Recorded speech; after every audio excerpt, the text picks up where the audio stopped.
What's up, everyone's Kevin, aka the Common Sense Teacher. We've been working. I'm actually riding in my car right now. Waiting for Latanya to get on. Let me get her added real quick. She said she got some heat for me tonight. She sent me a text message early.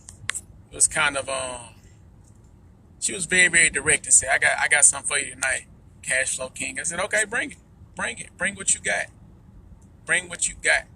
So let me get on here real quick.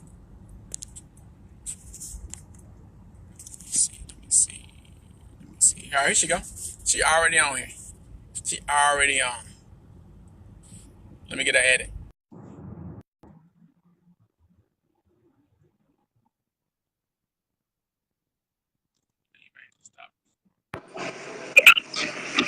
Hello, Kevin. Are we still having the same trouble when I log on? The sound? Oh my God. Okay. Let me I wanted to see this on my iPad. I'll see.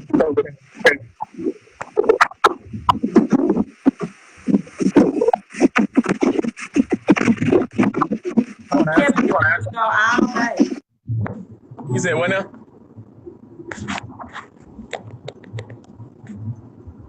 You said what now?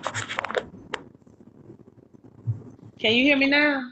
Yeah, we're getting you good. You don't have to echo either. Okay. So you got the I braids don't going? know. The Well, braids. I like having you, and I might have to start doing it on my iPad because when I have you with the speaker on, I can log onto Periscope too at the same time. Ah, I see. I see. Yeah, I know what's going on. But welcome everyone. Say My food. what's the food? Hey, tonight we're gonna follow with those last two or three. We got to go over the 9 rules, and then Latanya said she got some heat for me tonight. So we shall see. We I don't shall. know. You know what? That message I received today.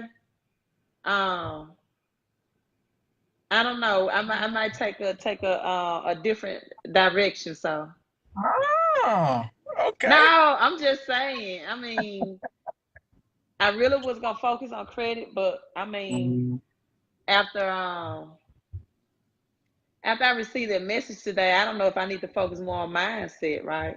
Oh, mindset. Can you talking about like a cash flow mindset? No, a credit and okay, Kevin. So let's jump right into it. All So the right. question, the message to me was, I have saved up money. So I'm assuming this person does not have a cash flow issue. I have saved up money to pay off some debts, and I don't know if they was referring to collections or what. And let me make sure I'm sharing this on my page because I don't see it. Okay. And they pretty much told me that or stated that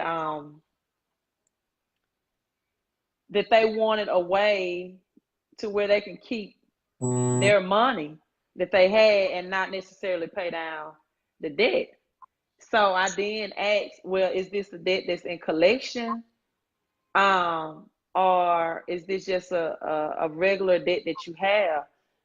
And I don't know if they really answered that question or not, but I just, you know, I tell people all the time, yes, bankruptcy is a tool. Yes, when you go to the collection, because a lot of things that really hit the black and brown community and minority community is especially when they get medical collections reported, because medical collection is really a large sum, and Mhm. medical bills and expenses. But I'm really just questioning the mindset, because when I share with people that once a account may be handled or given to collections, um, and with the debt validation letter, oftentimes they would not have to pay that account because of that if they had that knowledge or access. Um, I'm kind of in between the moral and ethical part of, okay, are you just not trying to pay bills that are not in collections? Or are you really trying to handle a collection or charge off situation that's already in existence? So but you know what? The thing is like when normally, typically, when you have just a consumer mindset, you thinking Mm-hmm. about ways to save money or to save yourself. And so you're not thinking Right. about, you're not coming from it. This is my opinion. You're not coming from it from an abundant standpoint where you're saying, you know what, I can pay it off, or I need to get my credit in order to be able to leverage my credit. You always say leverage your credit. Most people are not leveraging Right. their credit because they in survival mode. And so if I come to you Mm-hmm. in survival mode on the front end and say, Latanya, look, I need my credit taken care of so I can go buy some more stuff. So they're gonna keep Right. you'll see them back in about 6 months because they'll be back Right. If again. right, if they come to me and say they want, and I don't even know if I take that client again, to be honest with you, because if I remove 5 or 6 charge off or collections from your credit account, and you come to me 6 months later, just I mean I have moral and ethical things, and you are back in that dilemma, and that's why we try to teach people also the credit smart credit education program, Mm-hmm. so they do not get in that dilemma again. But you know, I share this information with people that for whatever reasons, you know, you and I discuss our divorce and things like that, that if they just fell through a hard time in their life sincerely and honestly, and they have collections and charge offs, and this is a way to give them, save them money, hundreds and sometimes thousands of dollars, a debt validation letter, because that's where the Fair Debt Reporting Practices Act and the Fair Credit Report Practices Act come into play. Mm. Mm. You know what? I bet, I bet this is my opinion. I bet it's more people that are coming with that consumer mindset and not the leverage the credit mindset. Because when you leverage your credit, you literally doing it to either produce or maintain more cash flow, or Right. leveraging that credit for that reason. And if you're not doing it for that, if you're just doing it to go buy stuff, you're actually spending more money for cash flow. So Hmm. that's why. I mean, that's just the mindset I'm looking at. That's true. That's true. Um, I need these services ASAP. Hey, we got you, Ryan. We got you, bro. We got you. I hit you up, and then Latanya, okay. we'll connect. We'll connect. So I want to get to the last part I had after the last Facebook Live we did. I covered 6 of them, and if you want to see the other 6 that we covered before on ways that you can maximize your cash flow now, like you can do these things right now to get your cash flow going. Go look at the other video. It's on our page. You got to scroll down a little ways, and on Latanya's page, you scroll down a little ways, and you'll see it. But the last 3 things I had to talk about, and then Latanya gonna talk about some credit. She said she got some heat for me tonight, so we gonna see what she got. So last 3, number 1, maximize tax advantage savings for college funds like 529 accounts. Like that's going to produce more cash flow for the future for people who um, to set your children up on the right path. So you really want to take advantage of that. Those are some tax savings accounts, and anytime you can save money on taxes, you want to take advantage of. What do people do it all the time? Next, and this is one that I hear a lot of people say in my field because I'm a tax strategist. I hear a lot of people say, well, I'm going to talk to my accountant or I'm going to go talk to my financial advisor. So if you're going to talk to your financial advisor, make sure they commit to fiduciary. And what fiduciary is, that means that they're acting in your best interest. Now, you're going to have some financial advisors that get on and say, well, I do have fiduciary, but ask them if they're practicing or committing to fiduciary. And I would ask them this question: are you a broker? Are you in multiple states? If they say either one of those, they're probably not committing to the fiduciary. So be sure to ask them: are you in multiple states, or are you a broker? And that typically gets you your answer. But this year, I'm just gonna say Trump did not pretty much pass that law to make them commit to a fiduciary all the way. I'm gonna say all the way. And last but not least, if you know what? I'm not even gonna say the last one because I don't that last one. Well, I said because it was one we talked about earlier. Be sure that you are doing those index funds accounts we talked about last time, where you can go to Vanguard index fund, make some. What the index fund is, it's an account that's already keeping pace with the stock market, with the averages of the stock market for the past 20, 30, 40, 50, 60, 70 years. however many years you want to go back. It takes the average of the stock market and it gives you that type of percentage back. If you're not one of the people that get out and make those big investments, or you don't understand investing, go find an index fund through Vanguard and it'll be simple for you. Now, I highly recommend that if you can get educated about investing, or take a class, or find a financial advisor that you can commit to fiduciary and use them. But other than that, if you want to just do something on your own and you want to have all those fees, because the last cash flow tip that I have for you is avoid fees at all costs. Look, if you can avoid paying fees, now I'm not talking about when someone is providing a service for you.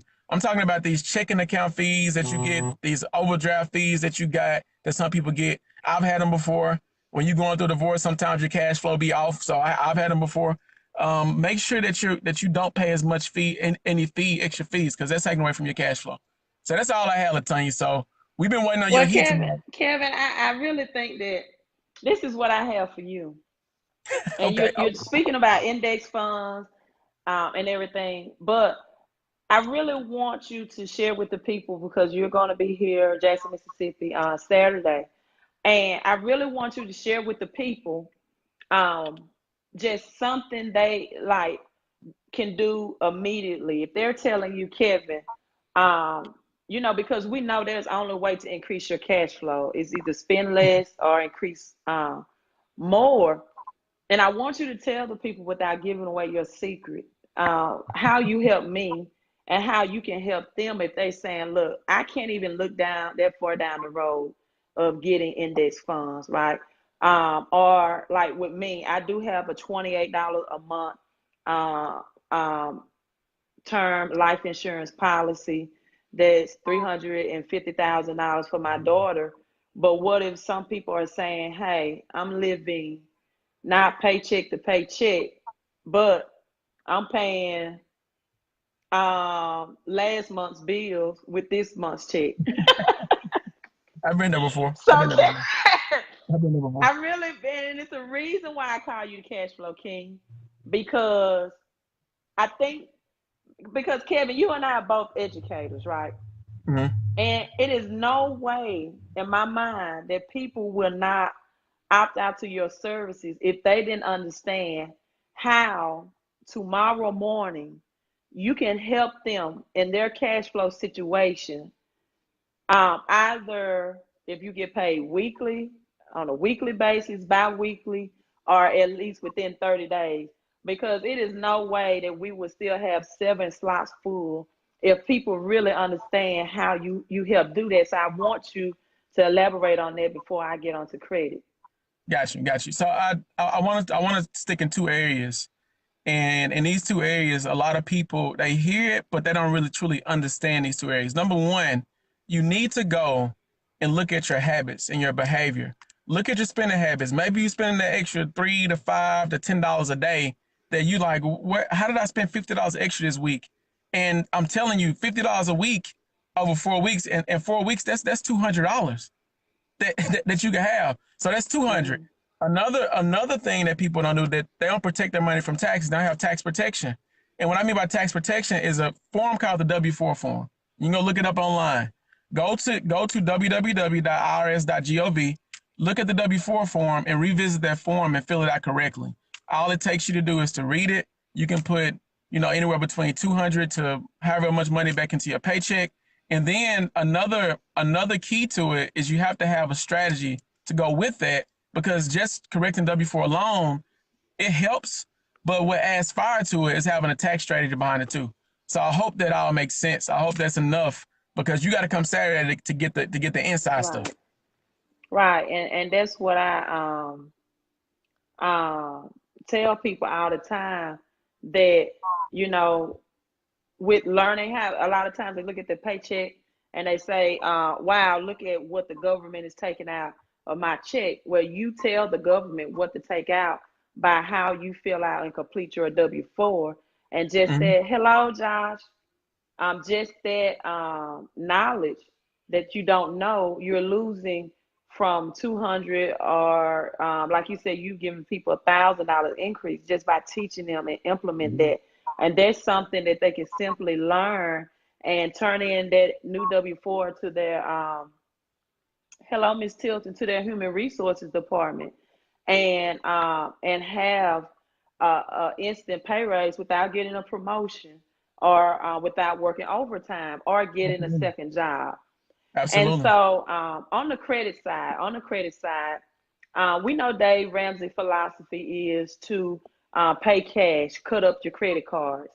And for those who study money, and different people that want to improve their financial situation. Hello, Miss Hayes. And so this is what happened. I watched my grandparents. Thank you, Josh. Thank you, Josh. Grandparents pay cash for everything, right? They pay cash for everything, all their dealings. Never really built a credit score. Back in Mhm. my grandparents' days, I recall my grandfather answering the phone, and he could really answer the phone and tell the bill collector, "Look, I don't have the money," because at that point in time, in that era, bill collectors was not taking you to court, and Nope. my grandfather didn't have a W-2 job. He did things in and out around his house to accumulate money on a daily basis.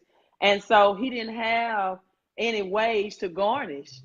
So he could call really. My grandmother had a job, but my grandfather did little Mhm. ins and outs and things like that to get income. So he could really pick up the phone and tell the bill collector, "I get you the money when I get it." If it was his medical bill, or he had a business. And that's not the same concept in 2018, and people don't understand that. And that's why I tell, when somebody asks me, I have a collection, what should I do? And that collection may be hundreds, thousands of dollars, and you won't take the time to try to hunt me down for a debt validation letter, saving yourself hundreds and thousands of dollars, then I know it's a mindset. Absolutely. I know it's a mindset. Absolutely. And that's where you have to really work in the beginning, because you don't just like with credit. Same thing with cash flow. When you invest in, you don't want to put money in an investment account and take it out because you got negative cash flow problems. Same thing with credit. You don't want to miss those bills because you went back to got good credit, and you went out and bought all this stuff. Now you behind on the stuff that you got good credit for to buy.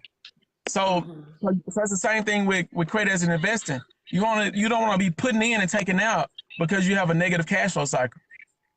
Right, right. And in the African American and minority community, the biggest things that disqualify them to become home buyers, as in your terminology, not home owners, but home buyers, is collections for the most part, and Mhm. bankruptcies.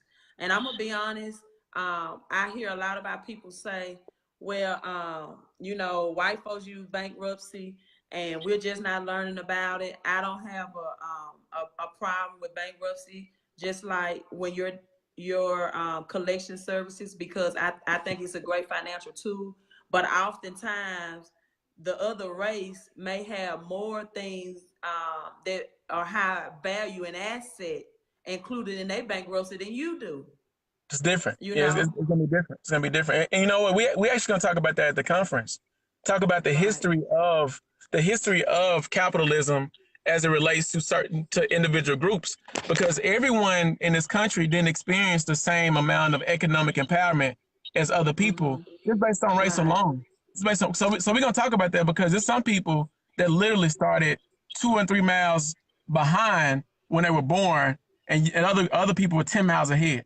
So so Right. so we start off behind. So it's really good to understand everything. I can't wait to the event, October 27th. We do have virtual tickets, or you can buy them online, and we're gonna have it set up to where you get a private link to be at the event. If you can't make it physically, you don't want to miss it. I know the next video we have is Tuesday night. We got something special to share with you. Latanya, you didn't give me Mm-hmm. that bad tonight. You didn't give me that bad tonight. I did, but I do want to make this point because I know we're about to end the video. I had a we had a discussion today that you do financial literacy in jails, right, I or do. in prisons, and you Well, go and teach juvenile detention centers. Juvenile detention centers. juvenile detention centers. And you made you was discussing how one young man had 2 years for the same sentence that another individual, the same, I don't know if crime is the word or whatever illegal action that they Activity. did, Activity, yeah. had what activity had 2 months, and whether other, and that's the way I look at credit. I have this book right in front of me, and this is what bad credit will do for you. If you file bankruptcy, that could be on your credit report for 7 to 10 years. Long Late time. payments, 7 to 10 years. Collections charge out, 7 to 10 years. You are sentenced in bondage if you don't get the education and the knowledge of how to use the Fair Credit Reporting Act to your advantage, to your allowance, because of something that you just didn't have the right representation or the legal knowledge to fight. And Kevin, at Absolutely. this point, this conference should be absolutely sold out for what we're going to give people, how we're going to help them financially, right? Everyone viewing should be liking and sharing this video, because that's just how important adjusting your financial future should be to everyone that we're giving these knowledge and information to. And I think it's a great comparison. You have to know the law, and have to know how to fight it. It's okay to make mistakes, but know that the law backs you, and those mistakes can be, eradicated, right? And it can save you money, and it can save you time of enhancing your credit. Yeah, Yes, and Josh, it should be. you know what's key is that people spend money on what's important to them. Right. Like you can always track what's important to someone based on where they spend their money and their time. So Right. if Right. I spend my money and time all the time spending and buying stuff, that means that spending and buying stuff is important to me. Or if I spend my Exactly. time investing in things that's going to make me a more complete and better person, that means that I enjoy making myself a more complete and better person. See, here's the thing: when you invest money in yourself, it can't be a bad investment. Mm-hmm. Because when you invest money in yourself and it's a bad investment, that means that you're saying that you're bad. and so and so and so any money you Right. spend on investing in yourself to become better at what you do, or a better personal development, or a better person in life, period, has to be good, because if it's not, that means that you're a bad person and you're not worth the investment. And I know Right. for a fact that people that's going to watch this video, you're worth the investment into yourself. So if Mm-hmm. you can make it Saturday, October 27th, from 10 a.m. to 3 p.m. And we actually got some special people to show up early. So if you're gonna show up a little bit early, we got some special for you. But from 10 to 3, you're gonna get a ton of things you can take the next day and improve your cash flow and improve your credit. That's all we got for Right. tonight. I love you all. That's it. Thanks, Kevin. Drive Have a good safe. night. We'll do. Okay. We'll do. Oh.